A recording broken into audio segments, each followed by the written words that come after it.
신앙생활은 하나님의 부르심으로부터 시작이 된다고 봅니다. 우리가 이렇게 여기 와서 예배를 드리는 것도 하나님께서 불러주시지 않으면 그렇게 할 수 있겠습니까? 어떻게 생각하면 내가 알아서 스스로 온 것처럼 생각할 때도 있고, 또 누군가가 나를 데려온 것처럼 생각할 수도 있지만, 거기는 우리가 알 수 없는 하나님의 분명히 부르심이 있었기 때문에 온 것입니다. 그리고 참된 부르심에는 합당한 응답도 있어야만 됩니다. 어떤 분들은 오래전에 하나님께서 부르셨음에도 불구하고 여전히 뜸을 들이고 있는 사람들이 있습니다. 또 어떤 분들은 부르심을 느낍니다. 마음에 찔림도 있습니다. 근데 여전히 결단하지 못하고 미적지근한 신앙생활을 삽니다. 그래서 교회에 나오는 것이 억지가 되는 것이죠. 왔다가 그냥 교제도 없이 섬김도 없이 그냥 가는 것입니다. 하나님께서 불렀다면 거기에는 또한 합당한 목적이 있습니다. 그 목적을 알고 열심히 하는 것이 또한 우리의 인생이겠습니다. 하나님께서 부르셨습니다. 일하라는데 그럼 아무것도 안 주시고 그냥 알아서 하라고 그러겠습니까? 아니죠. 불렀을 때는 거기에 또한 합당한 능력도 주시는 거죠. 그래서 하나님께서 우리에게 원하시는 것은 능력, 어빌리티가 아니고 언제 부르더라도 여기 있습니다. 나를 쓰시옵소서라고 자기 자신을 내어드릴 수 있는 availability라고 말합니다. ability는 드리면 그 다음에 주어지는 것이죠. 다른 말로 하면 그것을 우리가 은사라고 봅니다. 그렇죠? 세상적으로는 자기 자신을 드러내기 위해서 쓰는 것을 재능을 탤런트라고 얘기합니다. 그래서 성경은 그 능력이 하나님께로부터 주어졌기 때문에 은사라고 말합니다. 영어는 뭡니까? gift, 선물이라고 부르는 것이죠. 그래서 탤런트와 은사는 다른 것이죠. 하나님께서 우리에게 이거 할 수 있도록 우리에게 각자의 가장 좋은 은사를 주셨다는 겁니다. 그러니까 비교하지 않고 내게 주어진 것을 묵묵히 감당하면 되는 것이죠. 그렇게 할 때 언제 주님께서 오시더라도 잘했다, 착하고 충성종이라고 칭찬하고 그분과 함께 영원히 상에 참여할 수 있도록 만들어 주십니다. 그렇죠? 서양 속담에 이런 말이 있습니다. 차선은 최선의 적이다. 영어로 하면 그렇습니다. The good is the enemy of the best. 뭔 소리입니까? 가장 좋은 것을 빼놓고 그냥 좋은 것을 따라가다 보면 가장 좋은 것을 놓칠 수가 있다는 거죠. 그러니까 우리가 삶 속에서 가장 좋은 것이 중요한 것이죠. 그렇죠? 그런데 급한 것부터 하다가 보면 중요한 것을 놓칠 수가 있다는 것이죠. 그래서 삶 가운데 우선순위를 바로 하는 것이 필요한 것이죠. 그렇지 않으면 우리 인생이 뒤죽박죽되고 지나고 나면 그때 그렇게 할 걸 후회밖에 없는 것이죠. 이 땅에 사는 동안 우리가 기억해야 될 것은 우리가 하나님께 부름받은 청직이라는 거죠. 스튜어드라는 거죠. 스튜어드십, 청직이 정신이라고 말합니다. 그럼 하나님께서 우리에게 아무것도 맡기지 않고 이게 하라고 하셨겠습니까? 아니죠. 지난주에 본 것처럼 세 가지는 최소한 더 맡겨줬다고 그랬습니다. 은사를 주셨죠. 그 다음에 시간을 줬습니다. 그 다음에 복음이라는 걸 주시고 마케팅 하라고 주신 것이죠. 여기에 대해서 하나님께서 언젠가는 오셔서 거기에 대해서 자, 내게 맡긴 거 계속하자, 돌아보자고 하실 것입니다. 자, 우리는 그때를 두려워하면서 이 땅에서 매일매일 충성되고 성실한 삶을 살아야 되는 것이죠. 그렇지 않으면 갑자기 왔을 때 낭패당할 수밖에 없다는 것입니다. 그러니까 늘 우리는 새롭게 삶을 돌아보며 매일매일을 바꿔나가면 되는 것이죠. 자, 예수님께서 내가 다시 올 때를 내가 준비하고 있으라, 깨어있으라고 말씀하시면서 그래서 비유의 말씀을 주십니다. 그렇죠? 오늘 세 번째로 뭡니까? 양과 염소의 비유의 말씀을 주셨습니다. 자, 양과 염소를 대조하고 있다는 거죠. 양과 염소. 그래서 양과 염소를 통해서 또 다른 것들이 많죠. 그죠? 복받은 자요, 저주받은 자요. 오른편과 왼편. 의인과 죄인. 그리고 영생과 영벌. 계속해서 같은 의미로 비유하고 있다는 것입니다. 자, 우선 그러면 양과 염소에 대해서 일반적인 그런 상식들을 같이 나눠봅니다. 자, 팔레스타인에 사는 유대인들 일반적으로 양과 염소를 같이 키운다고 말합니다. 거기는 두 가지 큰 이유가 있다고 말합니다. 첫 번째는 함께 키울 때 양들이 서로 치어 죽는 것을 막아준다고 얘기합니다. 뭔 소린가 하면 날씨가 좋은 여름 같은 데는 방목합니다. 그러니까 넓은 초장에서 먹으니까, 풀 뜯어 먹으니까 별로 부딪힐 것이 없죠. 그런데 날씨가 추워지면 이 목자가 그들에게 먹을 걸 줘야 됩니다. 그러니까 먹을 걸 줄 때 되면 이 양들은 그냥 우르르 온다는 것이죠. 그러다 보면 약한 것들은 치여서 깔려 죽는 것도 있다고 말합니다. 근데 염소를 같이 끼워두면 염소가 그들을 그렇게 못하게 한다는 것이죠. 띠방겨서 한꺼번에 멀지 않도록 만들어준다는 것이죠. 그래서 양과 염소를 같이 키운다고 말합니다. 두 번째는 사나운 짐승이 올 때 대비해서 이렇게 한다는 것입니다. 양은 우리가 잘 아는 대로 약합니다. 그죠? 누가 오면 그냥 가만히 있습니다. 도망도 잘 못 가요. 그런데 염소는 뭡니까? 싸워서 덤빈다는 겁니다. 그러니까 염소가 덤빌 때 양들에게 조금 더 피할 수 있는 시간적인 여유가 주어지기 때문에 항상 양과 염소를 같이 키운다는 겁니다. 그런데 낮에는 양과 염소를 같이 키웁니다. 그런데 밤이 되면 반드시 우르르 갈 때는 따로 나눈다는 겁니다. 왜냐하면 양은 털이 많죠? 그래서 추운데 잘 견딘다는 것이죠. 그래서 그냥 방목에서 별 상관이 없다는 겁니다. 그런데 염소는 추위를 많이 탄답니다. 그러니까 따뜻한 곳으로 가야 되기 때문에 밤이 되면 반드시 양과 염소를 분리해서 보낸다는 것입니다. 그런데 낮에도 가만보면 이 두 부류는 쉽게 분별이 됩니다. 일반적으로 양은 흰 색깔이고 염소는 까만 색깔이죠. 그러니까 구분이 되죠. 그리고 또한 성격 때문에 그들은 함께 풀어놓지만 섞여 있지만 그래도 무리들끼리 양은 양끼리 염소는 염소끼리 모여있다는 것이죠. 쉽게 구별이 됩니다. 그런데 오늘 말씀 보시면 예수님께서 다시 오실 때 임금으로 다시 오실 때는 양과 염소가 분리되는 것처럼 이 땅에서도 분리가 있을 수 있다고 말하고 있습니다. 자, 그러면 왜 유대인들은 양과 염소를 또한 함께 키우지만 왜 분리가 이루어지는가? 왜 구분이 되는가? 몇 가지 또 이유가 있습니다. 우선 양이 염소보다 조금 더 비싸기 때문에 양을 더 좋게 본다는 거죠. 두 번째로 양은 흰 색깔입니다. 염소는 까만 색깔입니다. 그러니까 흰 색깔은 의를 상징하는 것이고 까만 색깔은 악을 상징하니까 거기도 구분이 생기는 것입니다. 세 번째는 성격적으로 볼 때 양은 그래도 온순합니다. 그렇죠? 우리가 이사야서 53장에 나오는 것처럼 양털을 깎을 때나 뭐 할 때도 가만히 잠잠하고 있다는 것이죠. 근데 염소는요 그렇지 않습니다. 머리 박죠. 그죠? 교만하고 이기적이고 배타적이라는 것이죠. 그래서 양을 더 좋게 본다는 겁니다. 네 번째는 성경적으로 볼 때 양은 하나님의 백성으로 비교된 반면에 염소는 악한 자로 비교된다는 것입니다. 에스겔서 34장 17절 20절에 보면 그런 비유가 나옵니다. 그렇기 때문에 양을 더 좋은 것으로, 그래서 우편으로, 염소는 나쁜 것으로 왼편으로 비하고 있다는 것입니다. 그 성경에서도 보시면 오른편과 왼편을 잘 구별하고 있습니다. 그렇죠? 대표적인 것이 우리 주님입니다. 하나님께서 그를 죽은 자 가운데 들어 올리셔서 하나님 보호자 우편에 앉으셨다는 거죠. 우편. 에베소서 1장 20절입니다. 우편은 뭡니까? 이 사람은 내 오른팔입니다. 그렇죠?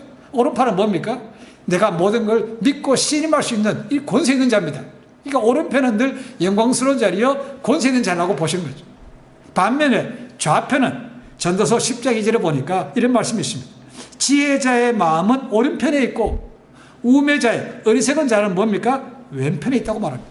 그러니까 왼편은 저주받은 것, 사망, 미련함을 상징하는 것이 왼편이라는 것이죠. 그래서 오른편이 훨씬 더 좋다는 것입니다. 그래서 양은 오른편에, 염소는 왼편으로 인도하는 구별이 있다고 말하고 있습니다. 자, 오늘 말씀 보시면 양과 염소라는 것이 비유가 되기도 하지만 또한 임금, 그 다음에 심판받을 자가 비유되기도 하지만 나머지 말씀들을 보면 직설법으로 되어 있습니다. 그러니까 주님께서 다시 오실 때는 이런 일이 구체적으로 있을 것이다를 말씀하고 있다는 것입니다. 단순한 비유가 아니라는 것이죠. 그러니까 확실하게 알 수가 있는 것입니다.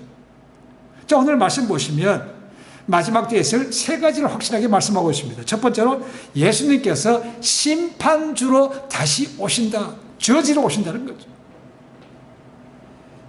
예수께서 자신을 인자로 표현하셨습니다. 그리고 임금으로 표현하셨습니다. 임금. 영광스러운 인자라는 말이 가장 먼저 쓰인 것은 구약의 다니엘서입니다. 거기도 보면 거기서 재판주, 심판주라는 의미가 분명히 들어있습니다. 종말 때에 심판주로 예수님께서 오신다는 거죠. 자, 예수님께서 이미 2000년 전에 한 번 오셨습니다. 그죠? 초림하셨죠. 그때는 심판주로 오셨습니까? 아니면 그때는 구세주로 오셨죠. 그죠? 구세주.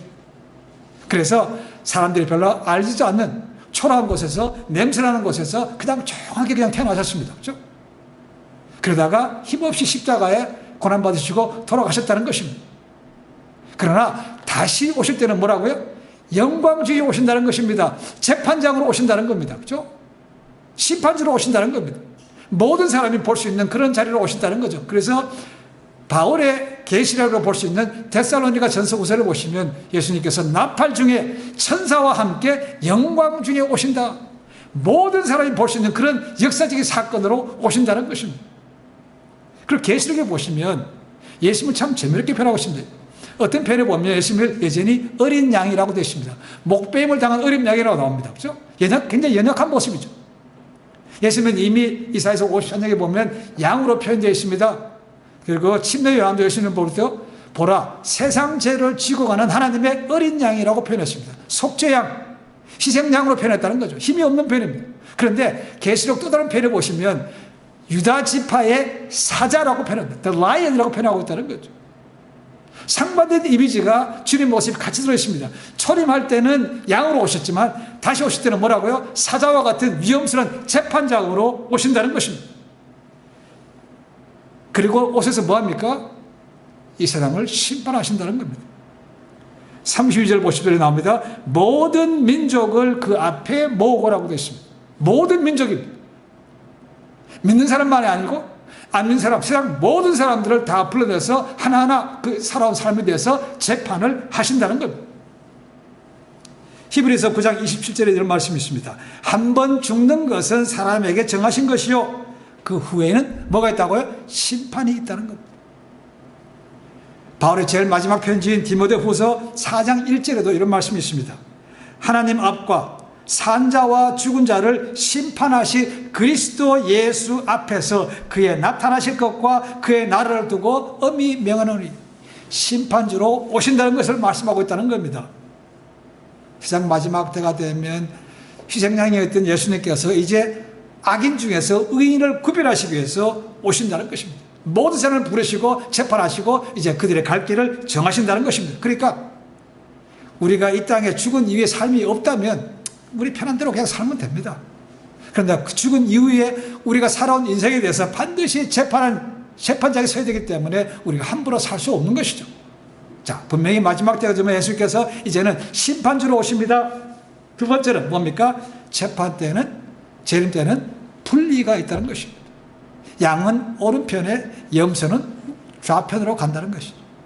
우리가 지난해 뭘 봤습니다. 예수님이 오시기 때는 뭐가 있었습니까? 공중으로 들림받는 분리가 있고, 공중으로 들림받아서 다시 이 세상을 다 멸하시고 나면 마지막 재판이 있는데 그때도 다시 분리가 있다는 것입니다. 우리가 복음서에 나오는 것도 알 수 있습니다. 마지막 때가 되면 알곡과 쭉정이, 가라지의 비유가 있죠. 그렇죠? 나눔이 있습니다. 좋은 물고기와 나쁜 물고기를 나눈 것도 있다는 것이죠. 마찬가지로 양과 염소처럼 반드시 의인과 죄인을 구별하는 것이 있다는 것이죠. 아무리 죄인이 의인 중에 있지만 하나님은 분별해서 공평하게 심판하신다는 것입니다. 그리고 그 가는 곳은 완전히 다른 곳임을 얘기하고 있습니다. 예수님께서는 양을 우편으로 인도하시고 그들을 향해서 뭐라고 부릅니까? 복받을 자들이라고 말하고 있습니다. 복받을 자들. 그리고 의인이라고 말하고 있습니다. 의인이라는 것은 이 사람들이 한 번도 죄를 짓지 않았다라는 표현이 아닙니다. 성경에서 말하는 의인은 오직 의인은 한 분밖에 없죠. 주님밖에 없습니다. 그렇죠? 우리 모두는 다 죄인이죠. 근데 의인이라고 불러주시는 거죠. 뭐 때문에? 예수님을 구세주로 믿고 죄 용서를 받았기 때문에 의인이라고 불러주는 것이죠. 그래서 믿음의 사람, 믿음을 지킨 사람, 그 사람들을 양이라고 부르고 그래 너희들은 우편으로 가라고 구분하신다는 것입니다. 우리말 성경에는 복받을 자들, 복받을 미래 시제로 되는 것처럼 느낍니다. 그렇죠? 그러나 원문을 보면 이것이 완료 분사로 되어 있습니다. 과거부터 지금까지 이미 복을 받아왔다는 거죠. 지금도 복을 받고 있다는 겁니다. 뭔 소리입니까? 내가 죄인이지만 예수님을 구세주로 믿는 순간 우리 모든 죄가 사함받았죠. 그때부터 하나님의 아들로, 아들 딸로 복을 받은 삶이 지금까지 지속돼 왔다는 거죠. 믿는 순간 이 땅에서 이미 하나님 나라가 임한 것이죠. 그래서 복받은 것으로 표현하고 있다는 것입니다. 그래서 우리 찬송가 부를 때 그런 가사가 있죠. 그렇죠? 내 주 위에서 모신 곳이 그 어디나 하늘나라는 거죠. 반대로 염소는 뭡니까? 왼편으로 인도하시고 저주를 받은 자들이라고 예수님께서 말씀하십니다. 그리고 나를 떠나라고 말씀하십니다. 어디로 갑니까 그러면? 마귀와 그의 사자들을 위해서 예비된 영원한 불에 들어가라고 얘기합니다. 마귀와 그의 졸개들을 위해서, 귀신들을 위해서 예비된 그곳으로 영원한 불로 들어가라는 것입니다. 이 마귀는 헬라어로 디아볼로스입니다. 아마 여러분 꽤 많은 애들 가운데 아마 그런 디아볼로스라는 제목이 있는 것 같아요. 디아볼로스가 사탄입니다.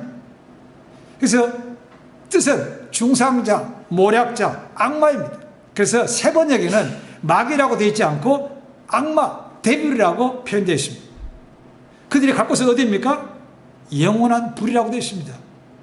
40절에 보니까 영면한 형벌과 같은 것이고, 요한계시록에 보시면 유황 불못에 던져진다고 표현한 것이 이겁니다.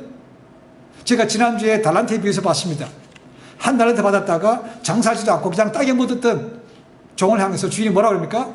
바깥 어두운 데 내어두라는 것입니다. 어둡다는 표현이 아마 여기서 말하는 영원한 형벌, 죽지도 못하고 고통 가운데 영원히 지내야 되는 그것이라고 말씀하고 있습니다. 자, 양은 의인, 오른쪽, 염소는 죄인, 저주받은 자, 좌측. 왜 이렇게 나눕니까? 그 기준이 뭡니까? 라는 거죠, 기준이. 오늘 말씀 보시면 40절과 45절에 반복해서 나오는 말씀이 있습니다. 뭐냐면 형제 중 지극히 작은 자에게 선행을 했는가 안 했는가로 본다는 거죠. 판단의 기준은 그겁니다. 예수님께서는 자, 부자는 오른쪽에 가난한 사람은 왼쪽에 말씀하지 않았습니다. 그렇죠? 많이 배운 사람은 오른쪽, 못 배운 사람은 왼쪽 말씀하지 않았습니다. 사회적으로 기회자가 높은 사람에게 오른쪽, 기회자가 낮은 사람은 왼쪽, 그렇게 말씀하지 않았습니다. 선행이 기준이었습니다. 그렇죠? 선행. 자, 그러면 선행은 뭡니까? 라는 거죠. 오늘 보면 6가지로 나오고 있습니다. 그렇죠? 6가지. 선행. 배고프고, 헐벗고, 줄이고, 아프고, 옥에 갇혔고, 이런 것들을 지금 얘기하고 있습니다. 그런 자들에게 도와준 것을 선행이라고 표현하고 있다는 거죠. 이 선행, 우리가 지음받은 목적 가운데 하나입니다. 사도 바울이 얘기하면 에베소서 2장 10절에 이런 말씀이 있습니다. 우리는 그의 만드신 바라 그리스도 예수 안에서 선한 일을 위하여 지으심을 받은 자니, 이 일은 하나님 전에 예비하사 우리로 그 가운데서 행하게 하려 하심이라. 우리가 선한 일을 하기 위해서 하나님께서 우리를 불렀다는 겁니다. 당연히 선한 일을 해야 된다는 거죠. 자, 그런데 문제가 또 있습니다. 오늘 양과 염소를 보시면 똑같이 두 사람이 했다는 거죠. 그죠? 근데 한쪽은 기억하지 못하고 한쪽은 왜 안 했냐고 따집니다. 분명히 선한 일을 했다는 거죠. 그거 어떻게 압니까? 어떻게 주님께서는 한쪽에 대해서는 했다고 말하고 한쪽에 대해서는 했지 않았다고 말씀하고 있냐는 겁니다. 자, 우리는 잘 모르죠. 그죠? 그러나 주님께서는 확실하게 아시기 때문에 공평하게 그리고 공정하게 그분이 판단하실 것입니다. 여기 보시면 배고픈 자, 목마른 자, 나그네 대접하는 것, 구약에 보시면 이것은 마땅히 택함받은 백성들이 해야 될 율법으로 정해졌고 있습니다. 신명기 14장 29절에 이런 말씀이 있습니다. 너희 중에 분깃이나 기업이 없는 레위인과 내 성중에 우거하는 객과 및 과와 과부들로 와서 먹어 배부르게 하라. 그리하면 내 하나님 여호와께서 너의 손으로 하는 범사에 내게 복을 주시리라고 되어 있습니다. 고아와 과부뿐만 아니고 누구라고요? 나그네, 객, 그 유대인이 아니고 이방 사람들도 와서 있으면, 너희 중에 있다면 그들도 마땅히 먹여주고 재워주고 하라는 것입니다. 이것이 너희가 할 때 하나님께서 그들에게 복을 주신다고 말씀하고 있다는 겁니다. 당시 많은 사람들은 의식주, 가장 기본적인 거죠. 의식주 때문에 고생하면서 그것 때문에 병을 앓고 고난받는 사람들이 많았다는 것입니다. 예수님께서는 그런 사람들에게 한 것이 곧 내게 한 것이라고 말하고 있다는 것이죠. 그런 사람들에게 했느냐 안 했는가로 너희가 양이냐 염소인가 구별하신다고 말씀하고 있다는 것입니다. 한번 기억해 봅니다. 예수님께서 이 땅에 오실 때 권세 있는 뼈대 있는 가문에 태어나셨습니까? 돈 많은 집에 태어나셨습니까? 아니죠. 아무도 알아주지 않는 그냥 평범한 사람이었습니다. 그죠? 요셉, 마리아, 지극히 평범한 목수였습니다. 이게 목수라는 것을 요즘 얘기하면 3D 직종에 관계되는 것이죠. 아주 인생이 바닥입니다. 그런 가정이 태어나게 하셨다는 거죠. 그리고 자랄 때부터 도망도 다니셨습니다. 그죠? 모든 헐벗음, 배고픔, 목마름, 나가래 같은 생활을 다 겪었던 분이라는 거죠. 옥에도 갇혀졌습니다. 그죠? 모든 걸 다 겪었다는 거죠.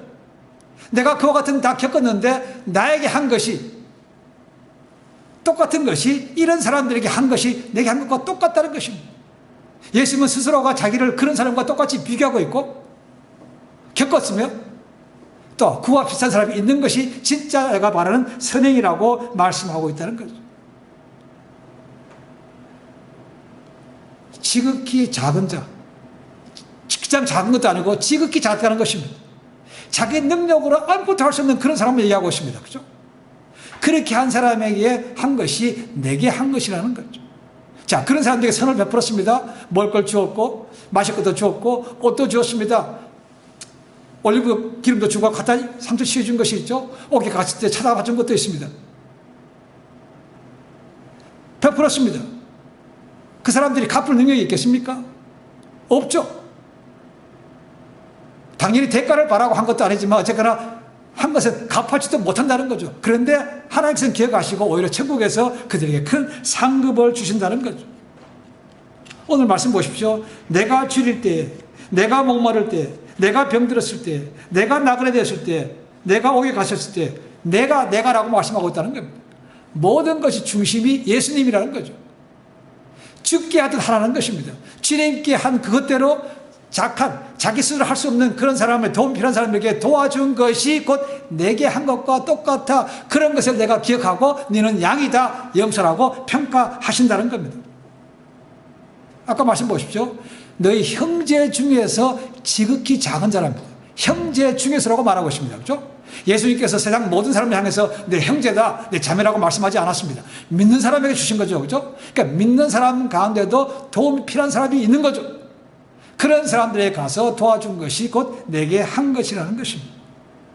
그러니까 태만과 무관심, 사람을 외적으로 구별하는 것이 또한 마지막에 선행을 구분하는 데 가장 중요한 기준이 되는 것도 알 수 있음을 저희가 있으면, 자, 그렇다고 해서 예수님께서 선행을 했느냐 안 했느냐, 그것 때문에 우편으로 좌편으로 가는 기준은 아닌 것이죠. 구원은 뭡니까? 믿음으로 가는 것이죠. 구원은 선행으로 가는 것이 절대로 아닙니다. 그죠?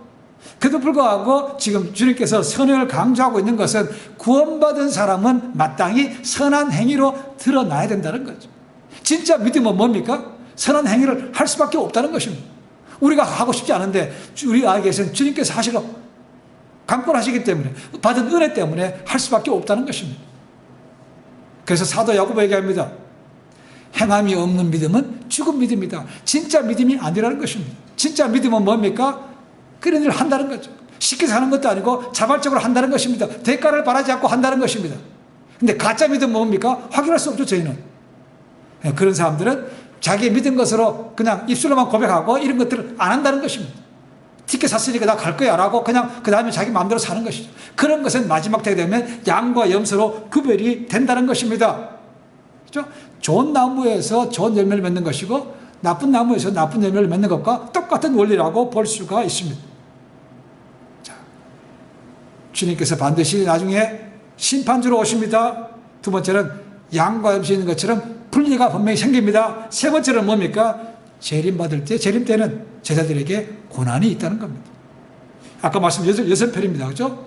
줄이고 헐벗고 굶주리고 나그네 되었고 옥에 갇히고 하는 것들, 이런 것들은 다 마태복음 10장에 보시면 예수님께서 12제자를 부르시고 자, 너희에게 앞으로 이런 고난이 있을 것이라고 말씀하고 있습니다. 거기 똑같은 말씀이 나옵니다.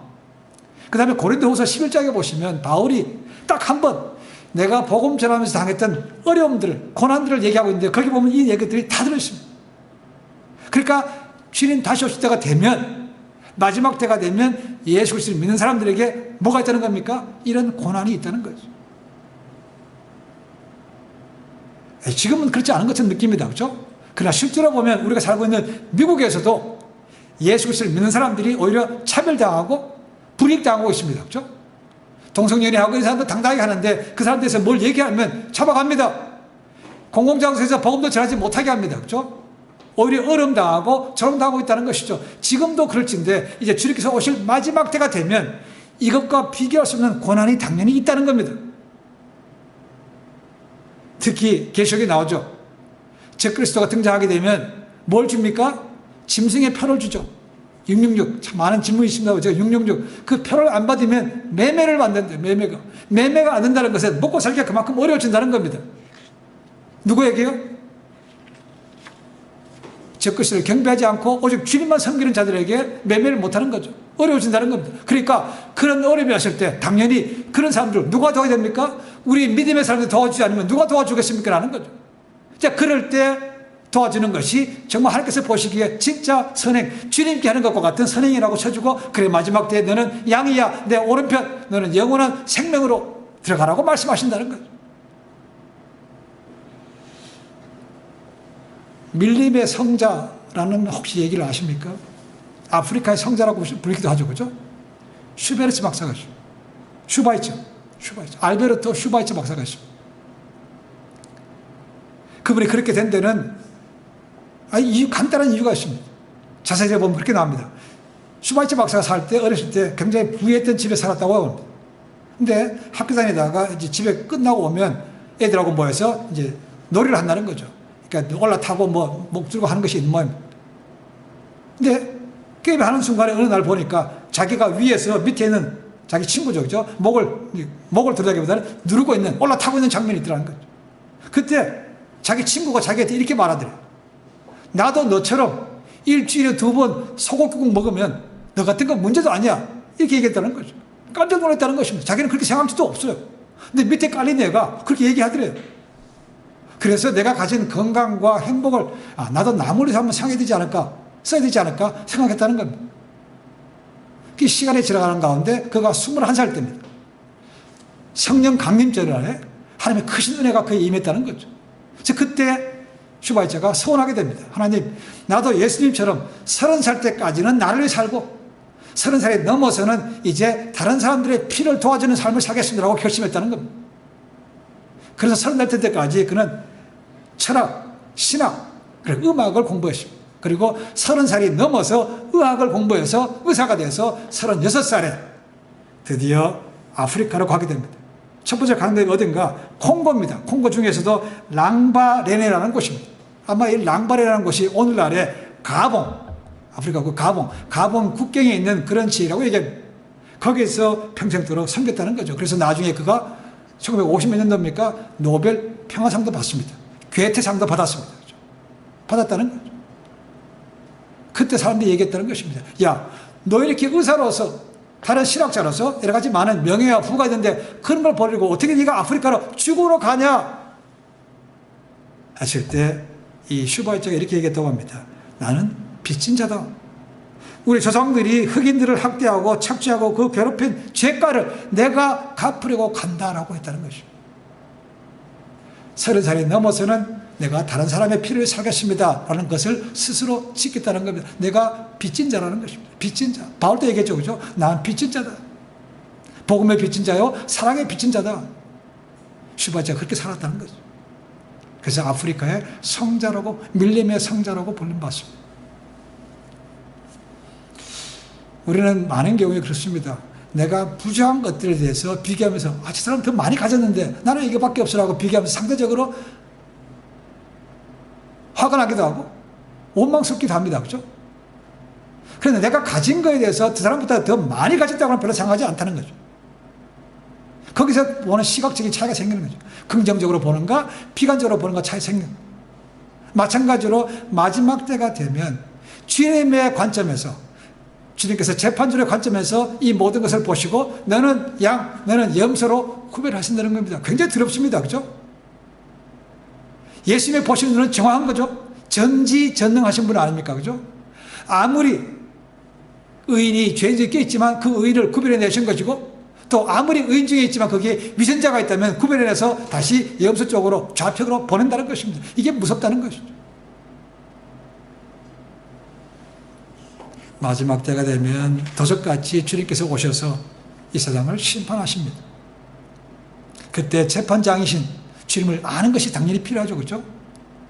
그런 다음에 그분 보시기에 합당한 이런 일을 하라고 했으면 선행을 했느냐 안 했는가로 우리가 가는 길이 정해집니다. 한쪽은 영생으로 가는 것이고 한쪽은 영벌로 간다는 것입니다.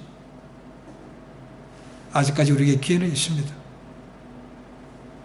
기회가 왔을 때, 자, 마지막 줄 앞에 섰을 때, 그래, 너는 의인이다, 양이다, 나와 함께 내 상에서 먹고 참여하자, 영생으로 들어가라. 그런 삶을 살 수 있도록 우리에게 형제 자매, 믿음의 작은 자를 돌아보고 선을 베풀 수 있는 그런 삶을 사실 수 있기를 주님을 간절히 축원해 드립니다. 기도하겠습니다.